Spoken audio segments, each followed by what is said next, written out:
Nessa semana nós lemos a Parashá Vaikra. A gente está começando o terceiro livro da Torá e um dos assuntos centrais desse terceiro livro da Torá são os korbanot, os sacrifícios que a gente oferecia para Deus. Existem muitos tipos de sacrifícios, então a Parashá dessa semana ela vai descrever vários tipos, todos os detalhes, como que era oferecido, se pode ser consumido, não pode ser consumido, por quem, todos os detalhes de vários tipos de korbanot. Qual é a ideia por trás, o propósito, qual é o gosto, o motivo que está por trás aqui dessa mitzvah de oferecer um korban para Deus? Então o próprio nome já começa a dar uma dica para a gente. O nome korban vem da palavra karov, de próximo, aproximar. Então normalmente quando uma pessoa ela faz uma transgressão, ela tem um afastamento de Deus automático. Então o korban é a reaproximação. Toda vez que alguém oferecia um korban, ele vai se elevar espiritualmente, ele vai se reconectar com Deus depois de ter tido uma desconexão por uma transgressão que ele cometeu. Mas um dos korbanot trazidos na nossa Parashá, ele chama bastante atenção, é o korban chamado Asham Talui. O que significa esse korban? É um korban que é oferecido pela dúvida se eu cometi ou não uma transgressão. Por exemplo, uma pessoa estava com 2 pratos na frente dele de comida, um era carne e um era helev, que é uma das partes proibidas do boi, que é um tipo de gordura que tem no boi. Então está lá a carne e esse helev, e a pessoa acaba de uma maneira distraída, ele come um dos dois e misturou agora os 2 pratos, ele não sabe se ele comeu a carne permitida ou se ele comeu o helev, que é proibido. Então, na dúvida se ele cometeu ou não a transgressão, ele tem que oferecer esse korban chamado Asham Talui. Talui significa depende. Se a transgressão aconteceu, esse korban está vindo limpar a transgressão. Se não aconteceu, então não tem problema nenhum. Mas aqui, uma grande pergunta que surge, a gente falou que a ideia toda do korban é justamente reaproximar a pessoa de Deus. Mas aqui não teve nenhuma rebeldia, não estamos falando de um erro intencional, não estamos falando aqui de uma pessoa ruim, estamos falando de um descuido. Ele queria comer a carne kasher, ele se descuidou, pode ser que ele acabou comendo helev, essa gordura não kasher. Por que é necessário, nesse caso, a pessoa trazer também um korban? Então fala pra gente o Sefer HaChinuch, que justamente nessa mitzvah do korban Asham Talui, ele fala que na verdade o korban não é pela possível transgressão, a gente não sabe se a pessoa cometeu ou não, e sim porque ela foi descuidada. Se ela realmente parasse para pensar a gravidade de comer esse helev, essa parte proibida do boi, ela não teria deixado na frente dela junto com a carne kasher. Então teve aqui algum nível de descuido que a gente chama de pshiá, quer dizer, ela foi descuidada, não levou a mitzvah tão a sério e é por isso que ela acabou transgredindo. Então é interessante a gente parar para pensar a diferença da nossa percepção das coisas do mundo material e no mundo espiritual. Se uma pessoa ela estivesse comendo e alguém deixa na mesa, olha, tá aqui, eu queria que você entregasse aqui, por favor, para o meu amigo, tem aqui um veneno para cobras, veneno para ratos, para formigas, ele é fortíssimo, você pode entregar para ele?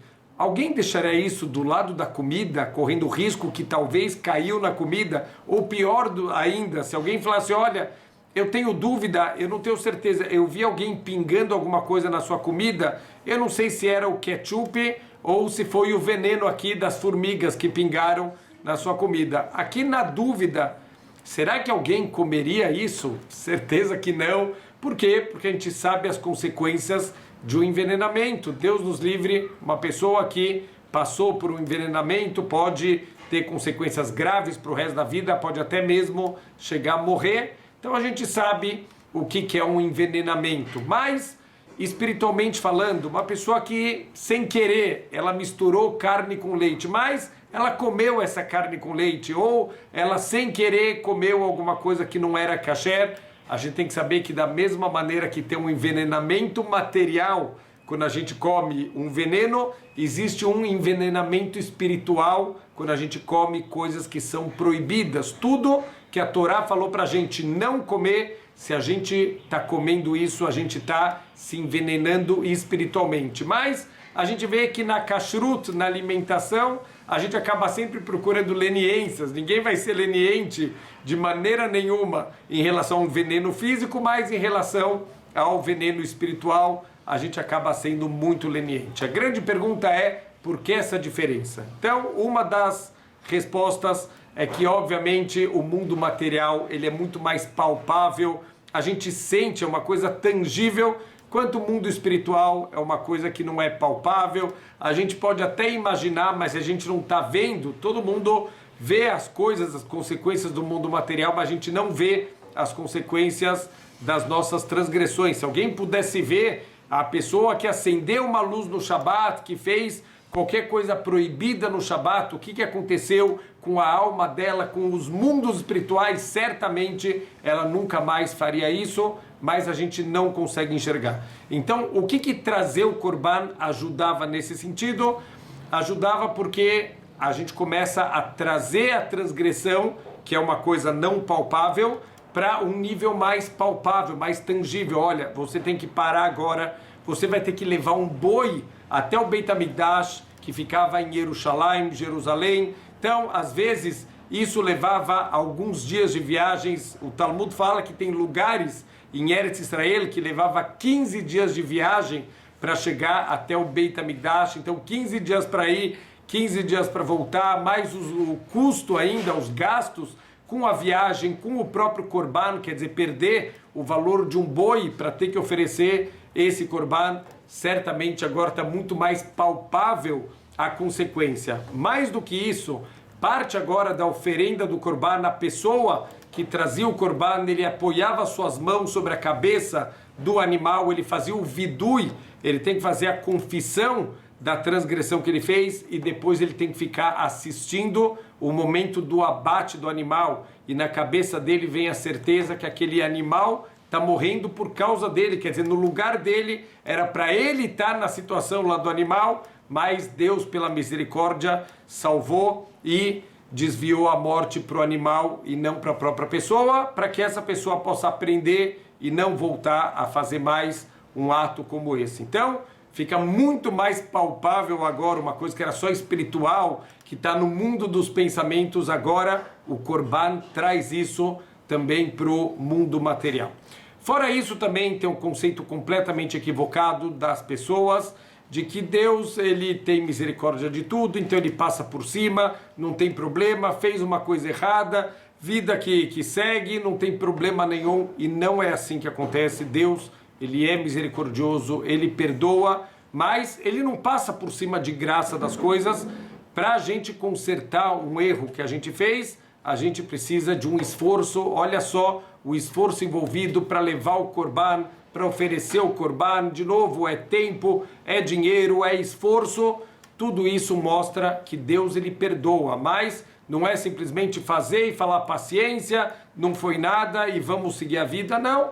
Agora, para consertar, precisa um processo de tchuvá, precisa o arrependimento, precisa o conserto dos atos, precisa receber para a nossa vida que a gente não quer mais voltar a fazer esse tipo de erro. Então, o Corban, ele de novo, ele vai mostrando que o perdão não é algo tão simples assim, não é errou, paciência e segue a vida. Existe um processo, existe um esforço para consertar cada erro que a gente fez. Dessa maneira, com certeza, a gente vai ser muito mais cuidadoso com todos os nossos atos e não vamos começar a ficar pensando, mas foi sem querer, não tem problema. A gente está vendo que esse sem querer, ele tem problema. Tem aqui um pouco de descuido.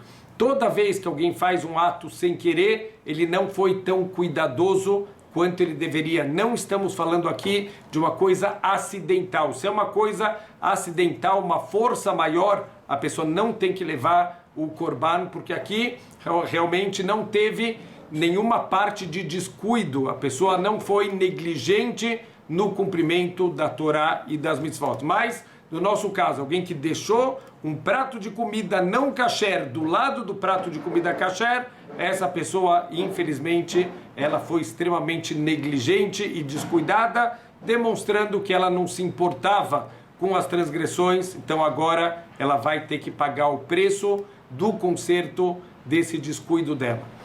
A gente tem que, hoje em dia, já que não temos mais os korbanot, a gente tem que, de outras maneiras, tentar trazer também aqui para o mundo material as consequências das coisas espirituais, e uma das maneiras é através do estudo da Torá, através da reflexão, do aprofundamento, a gente parar para pensar nas consequências das coisas que a gente faz. Vamos dar um exemplo de como a gente é leniente, e tudo isso por não parar para pensar, para refletir. Se alguém chegasse aqui na frente do palco, um monte de pessoas sentadas, e falasse: olha, eu dou R$1.000 para quem subir aqui no palco e fizer um lachonará. Ninguém vai subir, Deus me livre, vou agora por R$1.000 fazer uma transgressão tão grave. E o homem, ele aumenta: eu dou R$10.000 para quem fizer um lachonará, para quem falar mal de alguém aqui publicamente. Ninguém vai subir R$50.000, ninguém vai subir. Quer dizer, ninguém quer fazer uma transgressão, mesmo que ganhe muito dinheiro com isso. Mas se a gente vai parar para pensar, a gente faz lachonará de graça. Por que a gente acaba tropeçando no lachonará? Se a gente sabe que não valeria a pena ganhar R$1.000, R$10.000, R$50.000 para fazer um lachonará, por que a gente faz de graça? Porque a gente não para refletir e para trazer aqui para o mundo material. Então, estudando, refletindo, entendendo a gravidade, as consequências, há muitas mitzvot da Torá, muitas transgressões aqui da Torá, tem o seu castigo explícito na Torá. Quando você para refletir nas consequências, nos castigos de cada tipo de transgressão, isso dá para a gente um pouco mais de materialidade, traz um pouco a transgressão aqui para o mundo material, não fica só nos pensamentos. Os grandes rabinos do povo judeu, eles vivem como se a Torá realmente é parte da vida deles, como se cada mitzvah, cada transgressão são coisas palpáveis. Certa vez, Rav Moshe Feinstein, Zecher Tzadik Livrachá, ele estava dentro da sinagoga, estava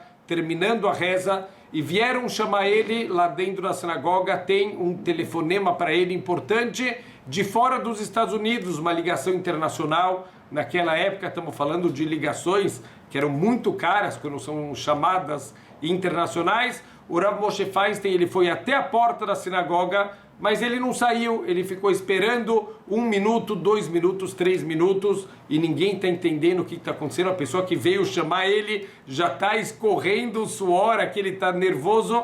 Depois de uns 3, 4 minutos, o Rav Moshe Feinstein sai e vai atender o telefone. Então, quando o Rav Moshe Feinstein termina a ligação, aquela pessoa pergunta para ele: Rav, por que você demorou tanto para sair da sinagoga?